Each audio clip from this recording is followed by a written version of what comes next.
Стотина лекари од Штипската клиничка болница се закануваат со тужби ако не ги добијат парите за дежурства што во претходните години не им били исплаќени според колективниот договор. По одржаните состаноци во сите оделенија, лекарите испратиле и официјален допис до раководството.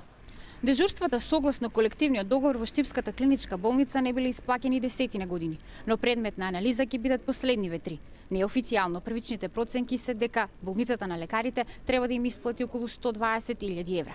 Неофицијално се разговарало и едно од решенијата било лекарите парите да ги добиваат на рати. Од Штипската клиничка болница потврдуваат дека има такво барање, но доправа ќе прават анализи дали бил прекршен колективниот договор, а секој случај ќе го проверуваат поединечно.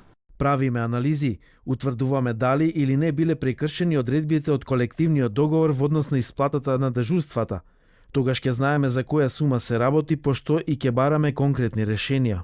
При својата последна посета на Штипската клиничка болница, министрот за здравство ја отвори можноста да се разговара и за нов колективен договор. Промената на дежурствата ќе значи ќе го промениме и колективниот договор. На еве добра прилика да поразговараме и за тоа, за да го најдеме вистинскиот начин како да го спроведеме. Најавеното покачување на дежурствата за лекарите и медицинскиот персонал треба да стартува со мартовската плата.